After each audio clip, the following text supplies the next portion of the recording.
श्री महावीराय नमः। जय आत्म, जय आनंद, जय देवेंद्र, जय शिव। उपाध्याय भगवान श्री जितेंद्र गुरुदेव नमः। जय शशिकांता, जय सरिता, जय अजय, जय मंजुला। गुरु कृपा से गुरु चरणों में रहकर ये तुच्छ बुद्धि जो भी स्वीकार कर पाई, कुछ आपके समक्ष रखने का प्रयास करूं। श्रमण भगवान महावीर स्वामी की अंतिम देशना श्रीमद् उत्तराध्याय सूत्र की पावन पवित्र आनंददायिनी कल्याणकारिणी वाणी आप श्रवण कर रहे हैं, जिसमें 6 अध्यायों की चर्चा आपने श्रवण की। आज 7वां अध्याय प्रारंभ करेंगे। वीर प्रभु के अंतिम क्षण के रत्न जड़ते हैं बोल, मानव तेरा दयन बोल, मानव तेरा दयन बोल। वीर प्रभु के अंतिम क्षण के रत्न जड़ते हैं बोल, मानव तेरा दयन बोल, मानव तेरा दयन बोल। श्रीमद् उत्तराध्याय सूत्र का 7वां अध्याय, जिसका नाम है उर्ध्रेय। उर्ध्रेय अक्सर उत्तराध्याय सूत्र के किस अध्याय में क्या बताया गया है, ये उस अध्याय के नाम से ही पता चलता है। इस अध्याय के अंदर उर्ध्र का वर्णन है। सर्वप्रथम उर्ध्र के माध्यम से जीवन के संदेश दिए गए और इसी वजह से इसका नाम रखा गया उर्ध्रेय। उर्ध्र कहते हैं मेंढे, भेड़ का बच्चा, बकरी का बच्चा, ऐसे उसे कहते हैं उर्ध्र।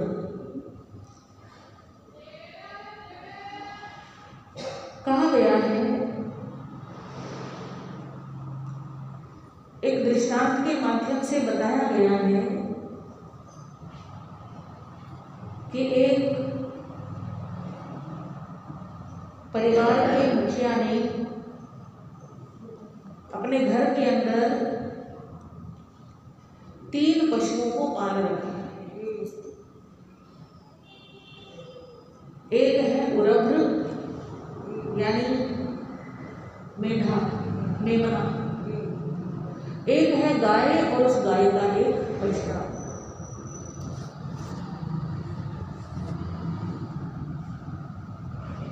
गाय को किस लिए पाला जाता है? उसके दूध के लिए। और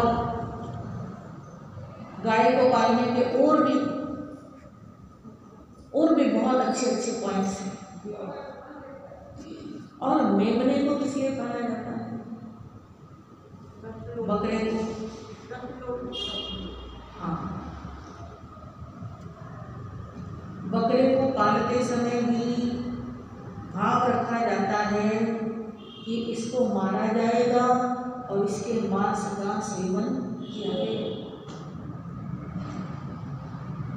उस परिवार के मुखिया ने भी ऐसी व्यवस्था कर रखी है, यही सोच करके उस मेमने को पाला है कि कभी मेहमान आएंगे तो इस बकरे को क्या किया जाएगा?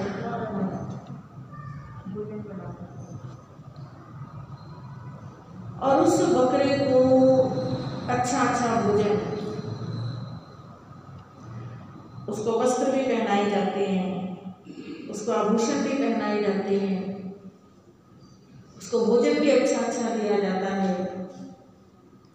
और लाड़ प्यार भी किया जाता है।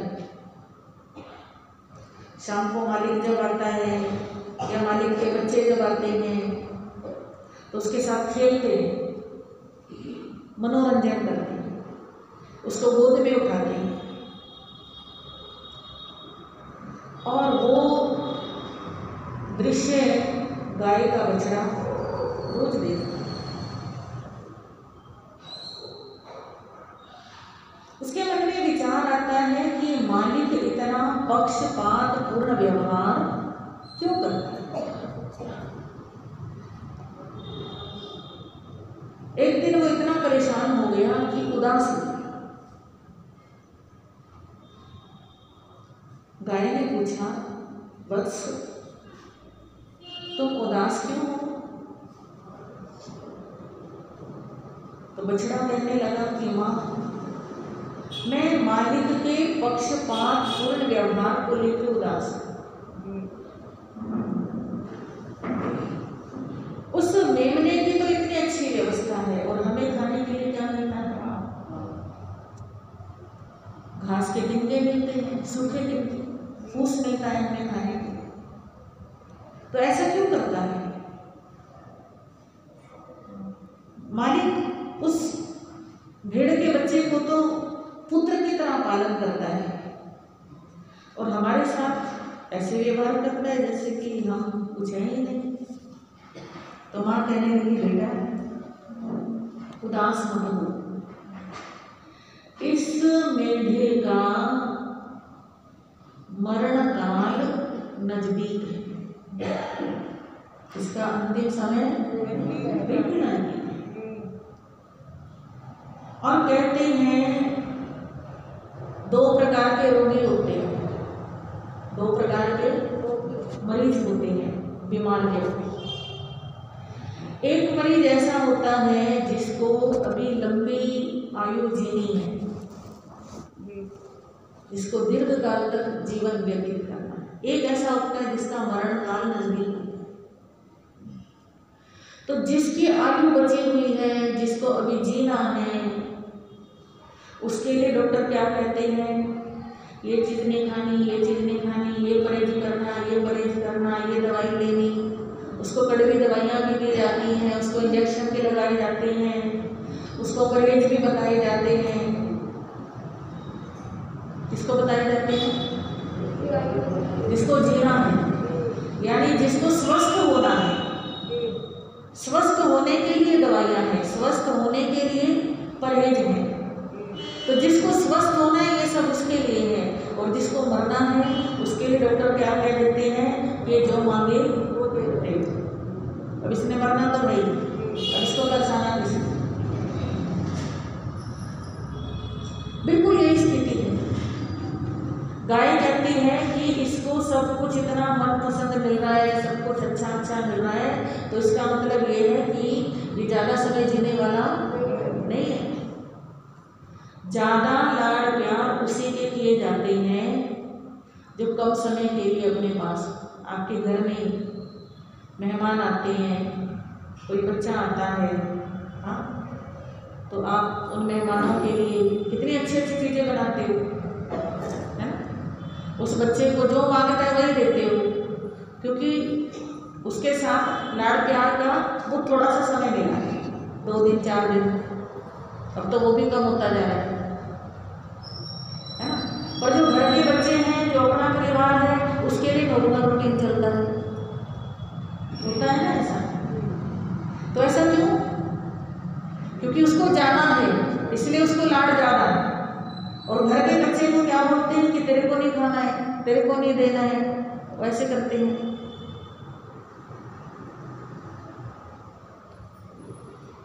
तो गाय उस बच्चे को समझाती है, बछड़े को, इसका जाने का समय नजदीक है, तो घबरा मत।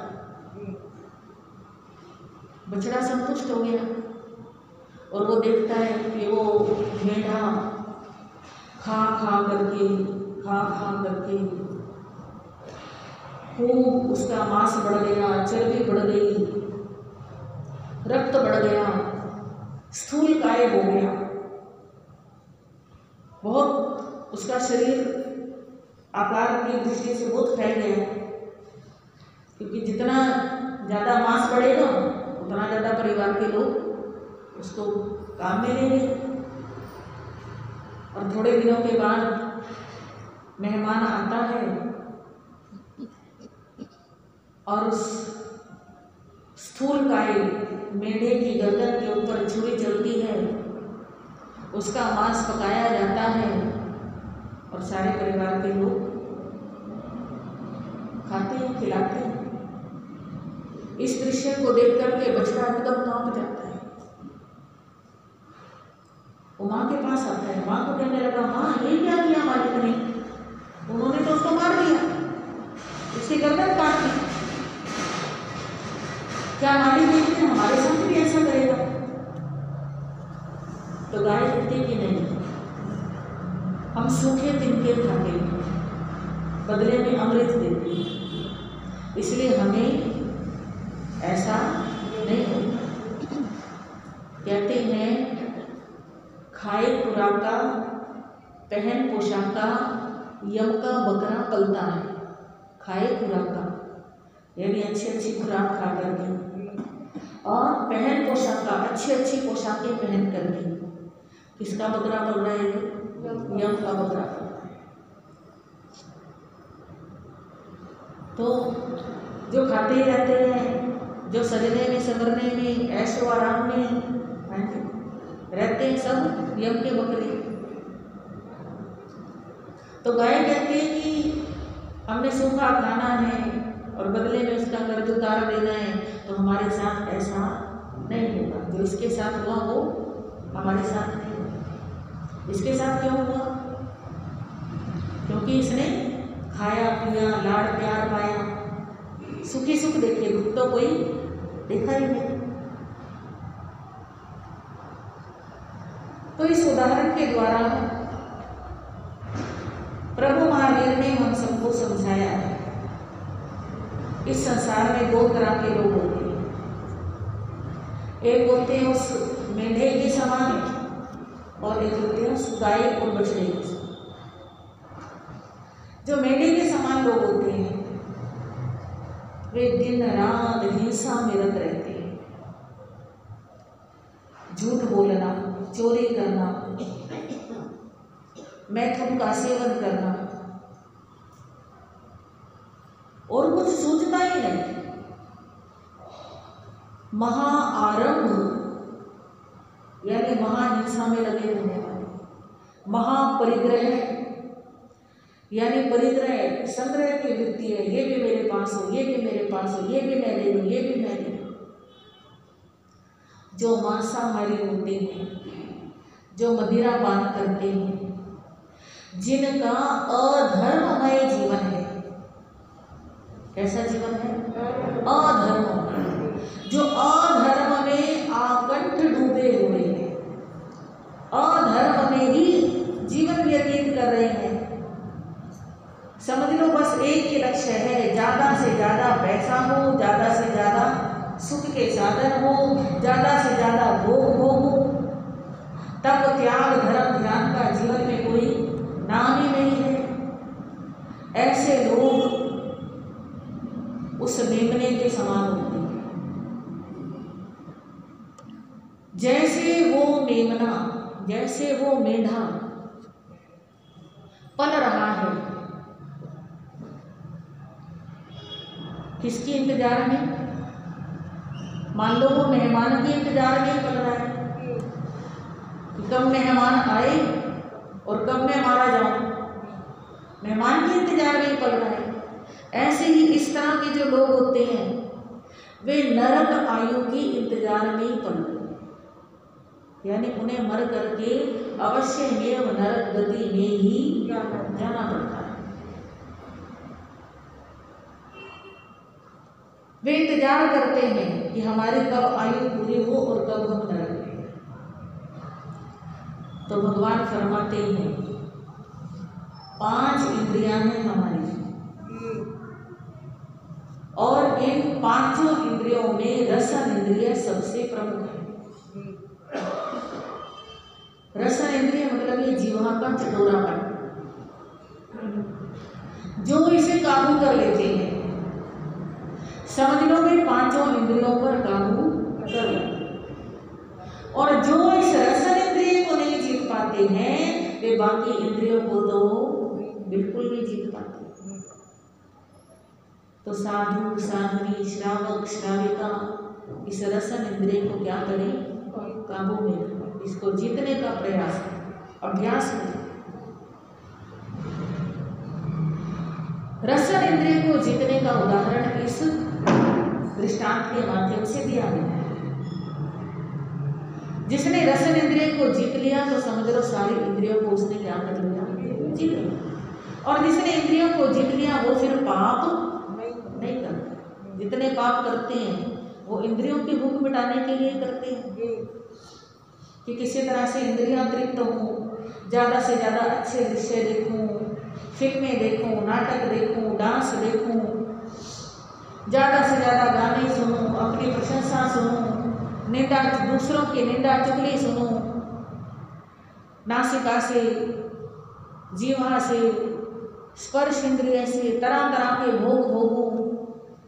ऐसी कामना कौन करते हैं? जिन्होंने इंद्रियों को जीता नहीं। जिन्होंने जीता नहीं है उनकी कामना भी रहती है और वे फिर वैसा प्रयास भी करते हैं। पता चल जाए ये काम करने से धन मिलेगा, ये काम करने से ये सुख मिलेगा, तो वो बुरे से बुरा काम भी करने को तैयार हो। तो भगवान फरमाते हैं मेमने की तरह नहीं बनना, इसकी तरह बनना गाय की तरह। जैसे गाय उतना ही लेती है जितनी जरूरत है और उतना ले करके बदले में क्या देती है? अमृत देती है, दूध देती है। ऐसे हमारा जीवन होना चाहिए, लेना कम से कम और देना ज़्यादा से ज़्यादा। जो दे करके चलता है उसका सब जगह आदर और मान होता है, और जिसकी बस लेने लेने की भावना होती है, इकट्ठा करने की भावना होती है, संग्रह की भावना होती है, उसका फिर कहीं भी आदर नहीं। भगवान श्री महावीर स्वामी जी इसी अध्याय के अंदर और भी दृष्टांत देते हैं। कहा गया है कि एक बार 3 व्यापारी मित्र व्यापार करने के लिए चले, परदेश में गए और वहां जाकर के तीनों ने व्यवसाय किया।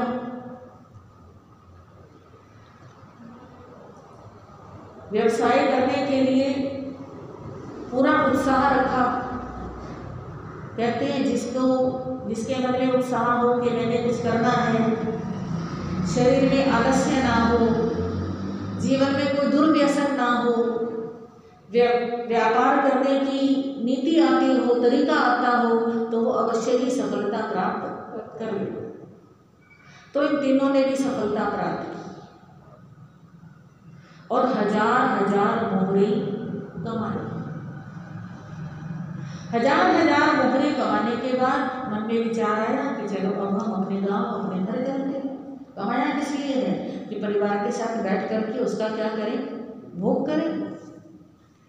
तो वे हजार मोहरे लेकर के चल दिए हैं और रास्ते के खर्चे के लिए कुछ खुले पैसे उन्होंने अपने पास अलग से रखे कि रास्ते में हमें 1000 मोहरे छेड़नी ना पड़े, इस खुले पैसे के अंदर हमारा रास्ते का खर्चा हो जाए। चल रहे हैं, रास्ते में भूख लगी, एक हलवाई की दुकान पर रुके, भोजन किया और भोजन करके चल पड़े हैं।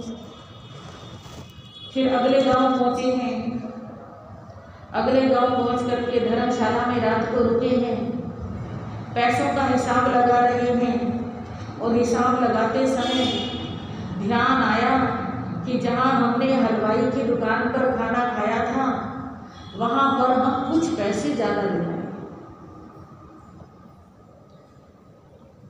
अब 3 में से एक कहने लगा कि हमें वहां जाना चाहिए और वो पैसा हमें अपना लाना चाहिए। अब 3 में से 2 कहते हैं कि कोई बात नहीं, क्या फर्क पड़ता है, 1000 मोहरे हमारे पास हैं, अगर थोड़ा पैसा उधर 1 रुपया 2 रुपया कुछ रह भी गया तो कोई बात नहीं, क्या फर्क पड़ता है। पर एक कहने लगा कि नहीं, इतनी मेहनत से कमाया है, ऐसे थोड़ी कमाया है, और हम तो बनिए हैं, हम एक पैसे का भी नुकसान सहन नहीं कर सकते, मैं तो जाऊंगा। अब वो 2 कहते हैं कि देखो हमें तो जाना नहीं है, तूने जाना है तो तू जा, और जब तक तू लौट के नहीं आता हम यहाँ पे इंतजार कर रहे, जब तू आएगा तब आगे चल। कहते कि अब चल पड़ा।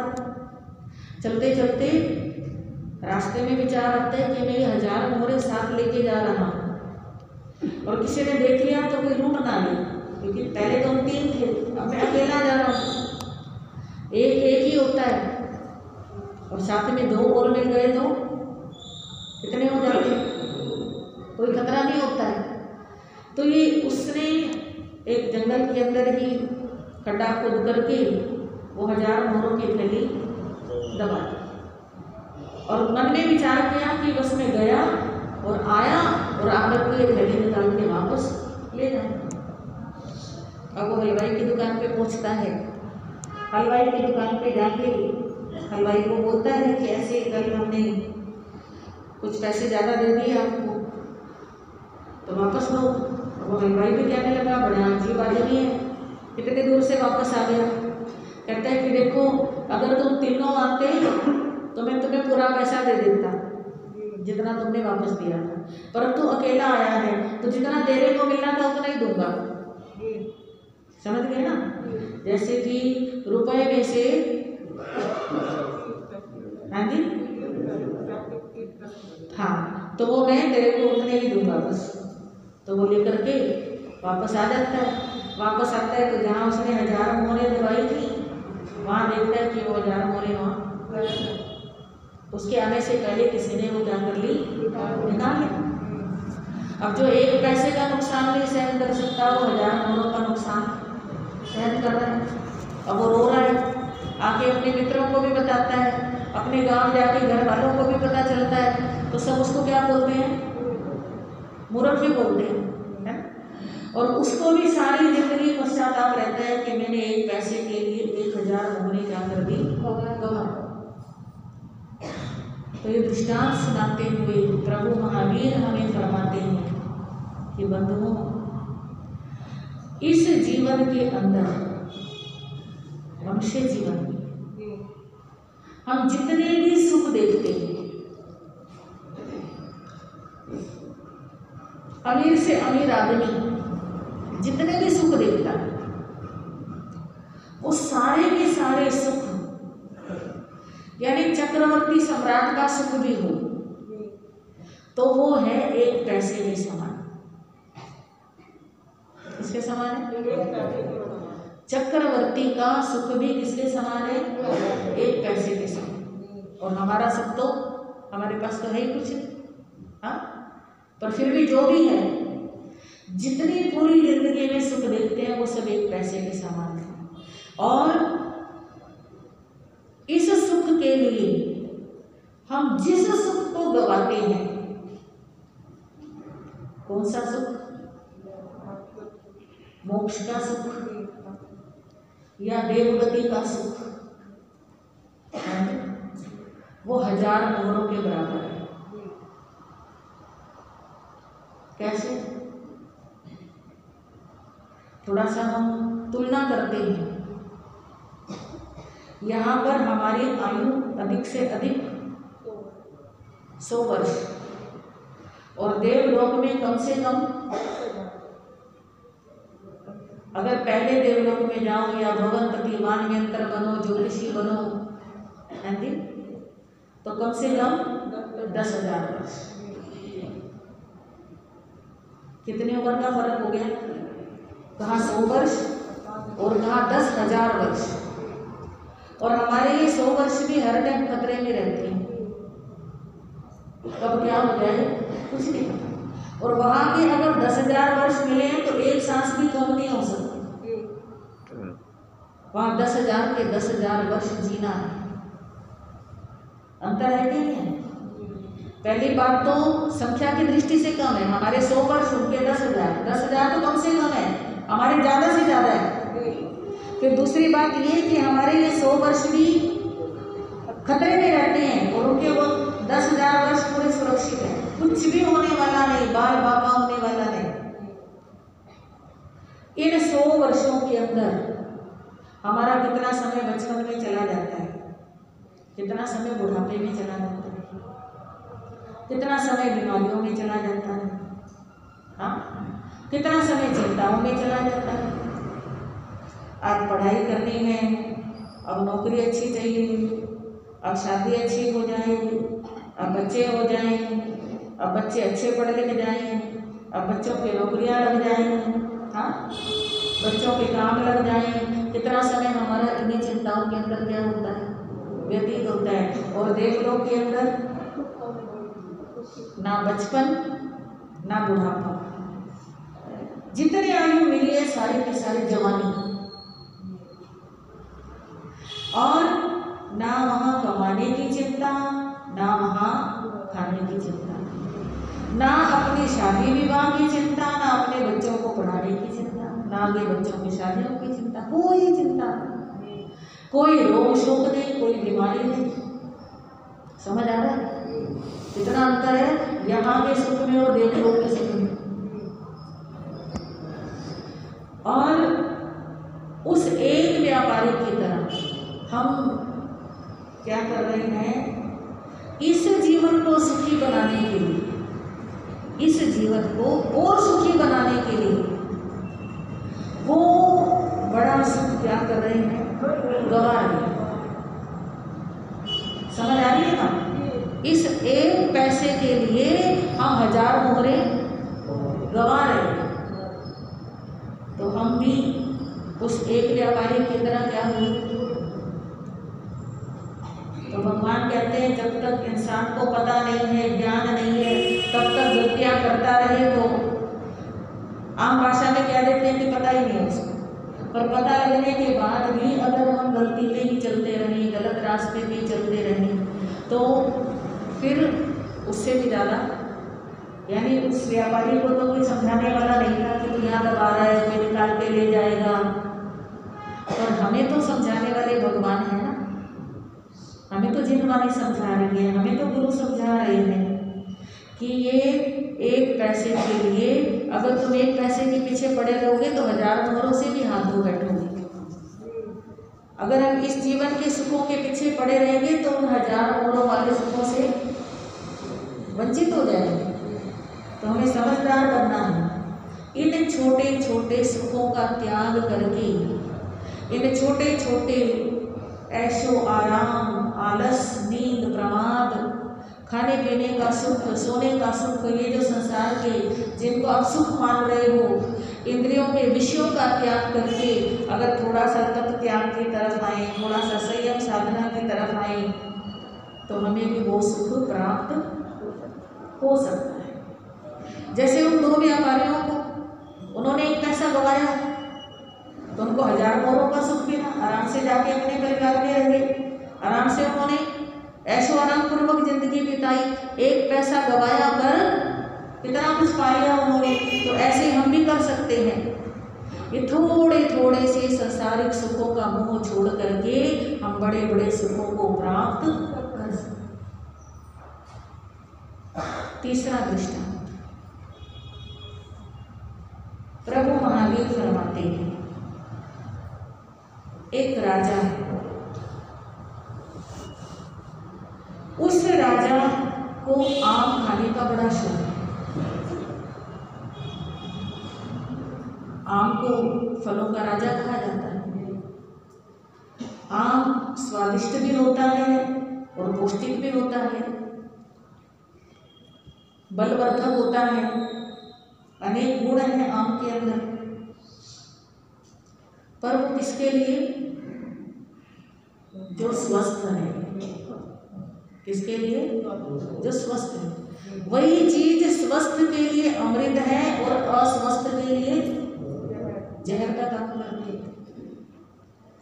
अधिक आम खाने से अतिसार का रोग हो गया राजा। और वैद्यों ने बड़े जतन करके, बड़ी दवाइयाँ देके, परहेज करा के और बड़ी सेवा कर करके बड़ी मुश्किल से राजा को स्वस्थ बना दिया। और स्वस्थ होने के बाद राजा को कहा कि राजन, आज से आप ये सोच लो कि आम आपका शत्रु है, जिंदगी में कभी भी आम का सेवन नहीं करो। अगर आपने आम खाया और ये बीमारी दोबारा उखड़ गई तो फिर इसको दुनिया का कोई डॉक्टर ठीक नहीं कर सकता। राजा ने अभी अभी बीमारी भोगी थी, इसलिए एकदम कह दिया कि हाँ ठीक है, मैं बिल्कुल ध्यान रखूंगा, पूरा ध्यान रखूंगा, कभी भी आम नहीं खाऊंगा। क्योंकि जब ताजा ताजा जख्म होता है उस समय तो इंसान, अब राजा को आम खाने का ध्यान हो गया, उसने अपने पूरे नगर में ही सबका आम खाना बंद करा दिया। अपने ऊपर जोर चलता नहीं है और दूसरों के ऊपर इंसान जोर चलाता है। उसने कहा मेरे नगर में जितने भी आम के पेड़ हैं वो सब उखाड़ दो। और लोगों ने, उसके राज्य में तो आम नहीं उगाए पर लोगों ने तो खाने थे, उन्होंने राज्य के बाहर कहीं दूर आम का बाग लगा लिया बहुत बड़ा, और जिसको भी खाना होता है वो वहाँ जाते हैं और वहीं पे जाके आम का सेवन करते हैं और वापस आ जाते हैं। यानी कि आम को नगर में लाते भी नहीं कि राजा ने कहीं आम का छिलका भी देख लिया, कहीं आम की गुठली भी देख ली तो भी राजा का अपने ऊपर से कंट्रोल क्या हो जाएगा, खत्म हो जाएगा।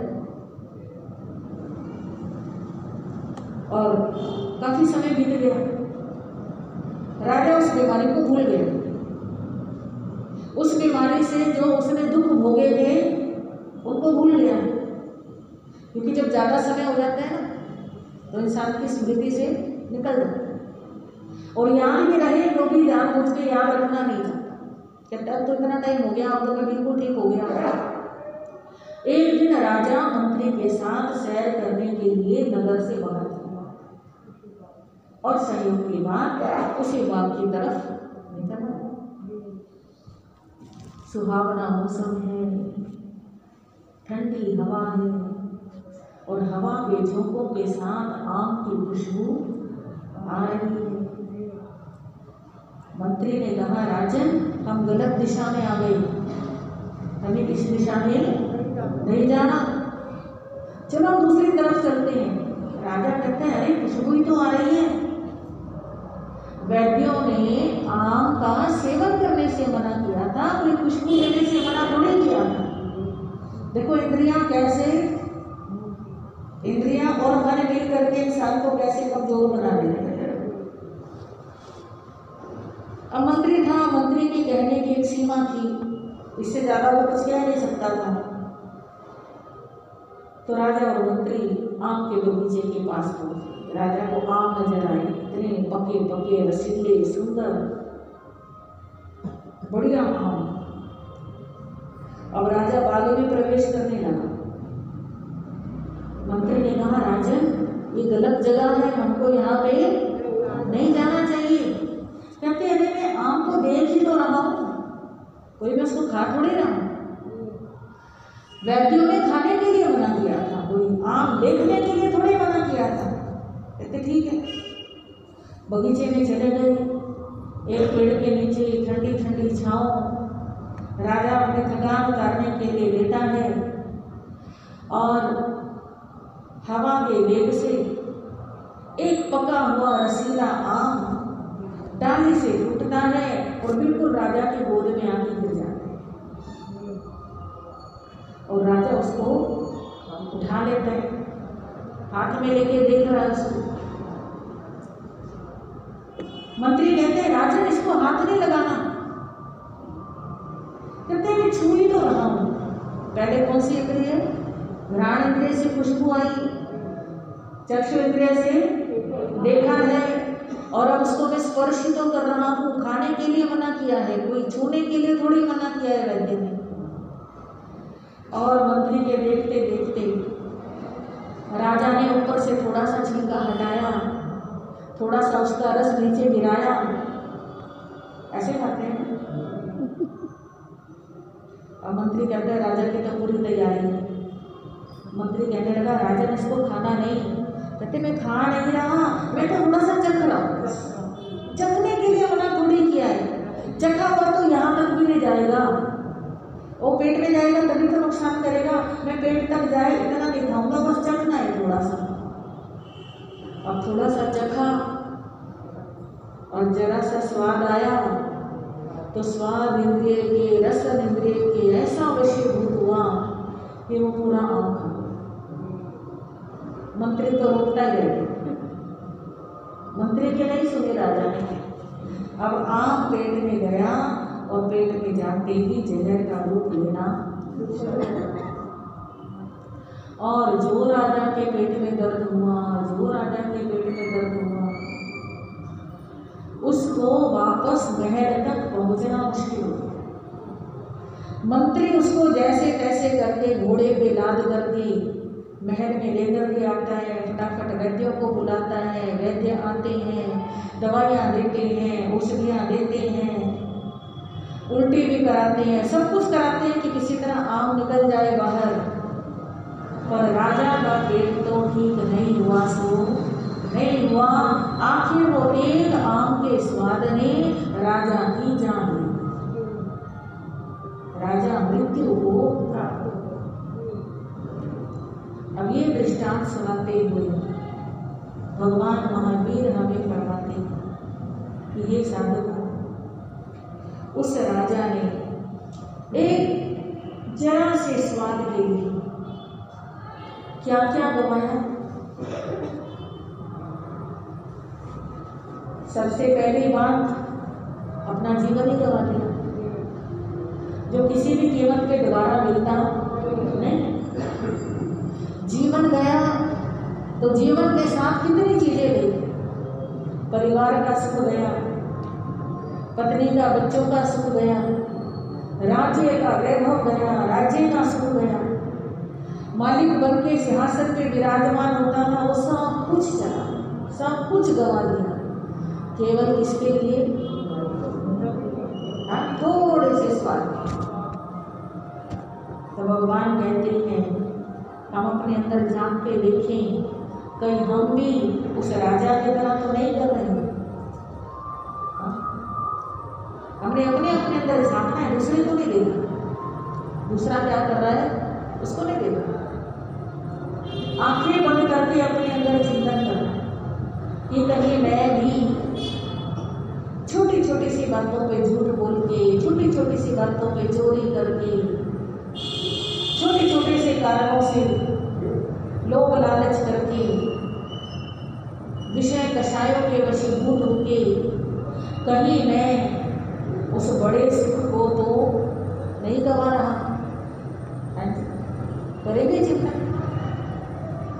हाँ करेंगे, कौन कौन करेंगे? कर सकते हैं, चिंतन कर सकते हैं सभी। तो हम सब चिंतन करें, जितना चिंतन बढ़ेगा उतनी जागृति बढ़ेगी, और जितनी जागृति बढ़ेगी उतना जीवन से बुराइयां अपने आप दूर होती हुई चलेगी। मोमेंट के लिए तो बताया गया है कि हम बिल्कुल बिना कारण के कई बार ऐसे ऐसे कर्म बांध लेते हैं जो हमारे शाश्वत सुख में बाधा डालते हैं। कई बार तो कारण होता है, मजबूरी होती है, पर मजबूरी वाले कर्म बहुत कम बांधते हैं। मजबूरी तो बहुत कम रेयर आती है, पर बिना मजबूरी के, बिना किसी अड़ी में फंसे भी हम दिन भर में कितने पाप कर लेते हैं, कितने कर्म बांध लेते हैं। इस मन से सोच सोच करके, वचन से बोल बोल करके, काया से छोटी छोटी गलतियां करके कितने कर्म बांध लेते हैं। तो हम उनसे बचने का प्रयास करें। तीसरा दृष्टांत दिया गया है, नहीं आगे चौथा दृष्टांत कि एक व्यापारी पिता ने अपने 3 पुत्रों को बराबर पूंजी दी, तीनों को 1,000 मोहरे दे और कहा कि तुम इन 1000 मोहरों से अपना अपना स्वतंत्र व्यापार और धन कमा करके लाओ। समय बता दिया, इतने समय के बाद आना है, उससे पहले आना नहीं, और उतना समय पूरा होने के बाद तो आ ही जाए, उसके बाद भी रुकना। तीनों पुत्र चल पड़े और तीनों की अलग अलग विचारधारा है। जरूरी नहीं है कि एक पिता के पुत्र हैं तो तीनों के विचार एक जैसे हैं, सबके विचार मुंडे मुंडे मतिर भिन्ना, जितने दिमाग हैं उतने ही अलग अलग विचार हैं। पहला पुत्र मन में विचार करने लगा कि लगता है पिताजी सज्ञान, इतना धन हमारे घर में है, जितना मर्जी खर्चो, जितना मर्जी बांटो, जितना मर्जी कुछ ही करो, कभी खत्म ना, इतना है। पर इतना छोटे हुए भी पिताजी ने बताओ हमको कमाने के लिए भेजा, और पिता ने जो किया सो किया, हम अपने हिसाब से चले। जाता है बढ़िया सा होटल, किराए पे कमरा ले लिया है और बढ़िया बढ़िया माल ऑर्डर करता है, बढ़िया बढ़िया चीजें खाता है, मित्रों के साथ घूमता है, सैर सपाटे ऐशो आराम, और जिंदगी के पूरे मजे ले रहा है। मैं इतने अमीर बाप का बेटा हूँ, अगर मैं भी मजे नहीं लूँगा तो कौन मजे लेगा। और खर्चते रहो, कमाओ नहीं तो वो कितने समय तक चलेगा। कुबेर का खजाना हो वो भी क्या हो जाएगा। अब उसने बहुत जल्दी, यानी कि 6.5 महीने के अंदर वो सारा धन क्या कर दिया। जब तक उसके पास धन था तब तक तो होटल का मालिक भी वो आता था तो उसके स्वागत में खड़ा हो जाता था तो खड़ा हो जाता था, जो ऑर्डर देता था उसके ऑर्डर से पहले चीज उसके कमरे में पहुंचती थी, हर चीज उपलब्ध थी। जब तक पैसा था तब तक मित्र भी उसके साथ घूमते थे, खाते पीते थे।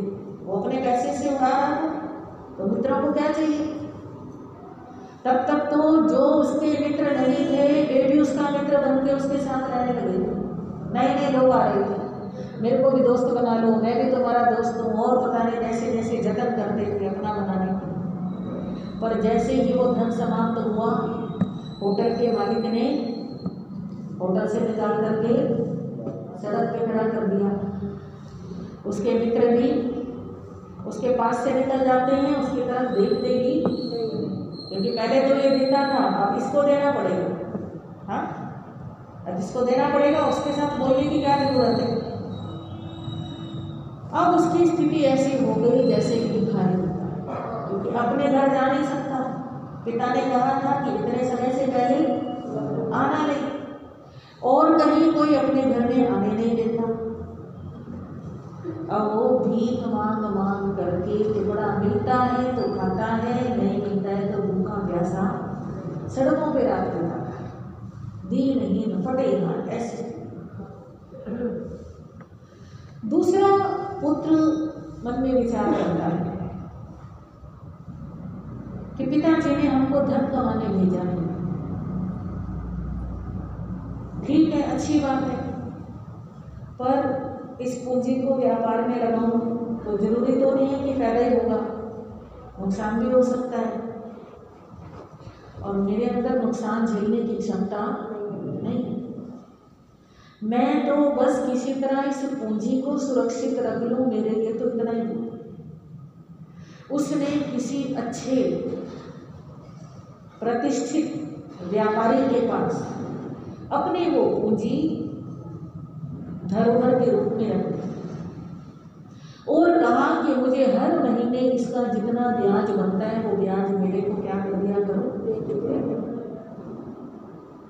अब थोड़ा बहुत जो ब्याज मिलता है उस ब्याज से किसी धर्मशाला में एक छोटा सा कमरा किराए पे ले लिया है और बिल्कुल सिंपल साधारण भोजन करता है कि मेरे को एक महीना इतने ही पैसों में निकालना है, मेरे को ज़्यादा खर्चा ऐशो आराम और उड़ारू नहीं बनना है।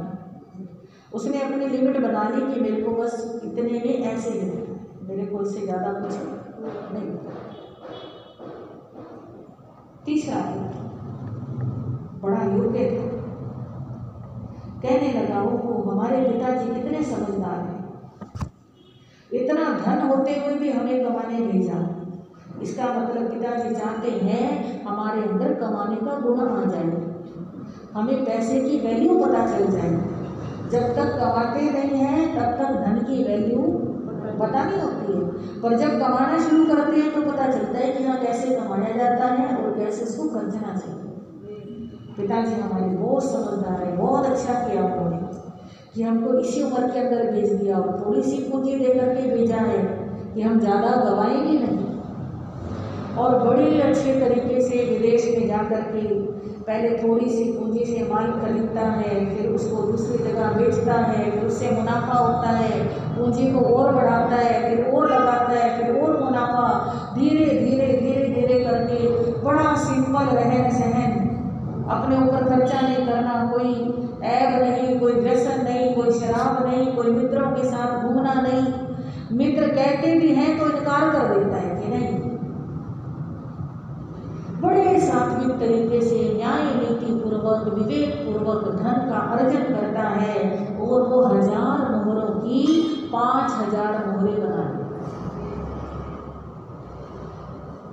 अब जो दिन पिता ने निश्चित किया था उस दिन ये तीनों पुत्र अपने पिता के पास पहुंच गए।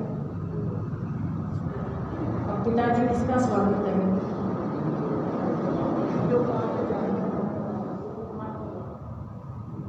सबसे ज्यादा जिसने पूंजी को क्या किया है बनाया,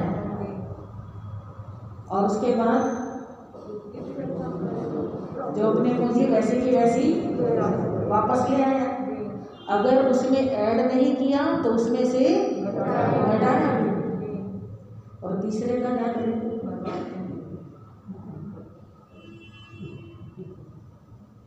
बिल्कुल से मेरी स्थिति हम सबकी है। हम 3 प्रकार के पुत्र इस संसार में हैं। एक पुत्र, हम सबको पूंजी मिली है बराबर, सबके पास 2 आंखें हैं, 2 कान हैं, 2 हाथ हैं, पैर हैं, दिमाग है, जीवन है, आयुष्य है, सांसें हैं, सबको बराबर पूंजी मिली।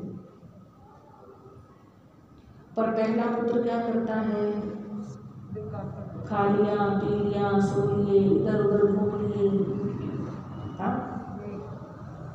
जितने पुण्य कमा के आया था सारे के सारे पुण्य क्या कर दिए? खर्च। और आगे के लिए कोई धर्म ध्यान, कोई तप त्याग, कोई साधना, कोई संयम की आराधना कुछ नहीं। सिर्फ में देखो, समय ने तो बीतना ही है। आप इसका फायदा उठा लोगे तो भी बीतना है और नहीं उठाओगे तो भी बीतना है। समय किसी के लिए रुकता नहीं। तो उसने अपनी सारी जिंदगी ऐसे गवा दी। अब सारी जिंदगी गवा दी तो मरने के बाद उसको क्या प्राप्त होगा? नरक गति।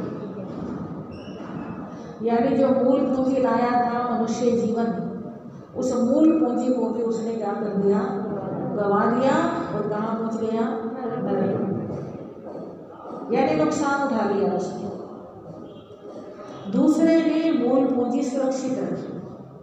कुछ लोग ऐसे होते हैं जो धर्म की शिक्षाओं के अनुसार अपने को चलाने का प्रयास करते हैं। साधारण सदगृहस्थ किसी का अगर भला नहीं कर सकते, किसी को दान नहीं दे सकते, किसी के सहारे नहीं बन सकते, तो किसी का नुकसान भी नहीं करेंगे। अगर गुणियों के गुण नहीं गा सकते, अगर प्रभु की स्तुति नहीं कर सकते, अगर साधु साधुओं की अपने मुंह से प्रशंसा नहीं कर सकते, गुणवानों का आदर नहीं कर सकते, तो कम से कम किसी की निंदा भी नहीं करते। ऐसी साधारण शब्द बस कमा लिया, खा लिया, बस सात्विक रीति से जीवन जीते, किसी का बुरा करने का भाव भी नहीं। ऐसे लोग अपनी मूल पूंजी को सुरक्षित रखते हैं, यानी कि उन्हें मृत्यु के बाद मनुष्य जीवन प्राप्त होता। मूल पूंजी गंवाने का मतलब नरक गति, और मूल पूंजी सुरक्षित रखने का मतलब मनुष्य गति से कहाँ जाना, मनुष्य गति में जाना। और तीसरे प्रकार के ऐसे होते हैं तीसरे पुत्र के समान, जो अपने इस जीवन के अंदर संतुलन बिठा के चलते हैं कि कम से कम इतना दान तो मेरे को करना ही करना है, कम से कम एक समय तो मेरे को करनी ही करनी है, कम से कम मांसाहार और शराब आदि दुर्व्यसनों का तो नाम भी नहीं, कम से कम इतना तो सात्विक मेरे को रहना ही रहना है, चाहे मेरे को कुछ प्रॉफिट हो या ना। हाँ जी, चाहे मेरे को अच्छी कंपनी में जॉब मिले या ना मिले, मैं मांसाहार नहीं करूँगा तो बिल्कुल नहीं करूँगा, मैं शराब नहीं पीऊँगा तो बिल्कुल नहीं पीऊँगा, और बड़ा सात्विक जीवन जीते हैं, गुरुओं का आदर करते हैं, प्रभु की स्तुति करते हैं, हर समय याद रहता है कि एक दिन मेरे को ये सब कुछ छोड़ करके जाना है। जिसे मौत याद रहती है ना, वो फिर विषय विकारों में ज़्यादा बसता नहीं है, वो फिर ज़्यादा पापों के अंदर अपने आप को गृहीत नहीं करता है, वो बचा रहता है, वो जल में कमल की तरह रहता है। तो ऐसे तीसरे प्रकार के बेटे होते हैं जो इस मूल पूंजी से, इस शरीर से, इन सांसों से, इस जीवन से लाभ उठाते हैं और दान करके पेट गति को। अब हमको कौन सा बेटा बनना है, ये तो हमने खुद सोचना है। पहला बेटा बनना है, दूसरा बनना है, तीसरा बनना है, ये विचार हमने खुद ने किया और विचार करके जम सेयम तक समाये, जो श्रेष्ठ लगे वो करें। इस प्रकार भगवान महावीर स्वामी ने 7वें अध्याय के अंदर ये 5 दृष्टांत दिए हैं, 4 सुना दिए हैं। 5वां दृष्टांत है कि संसार के सारे सुख कुशा के अग्रभाग पर टिके हुए ओस के बिंदु के समान है। किसके समान?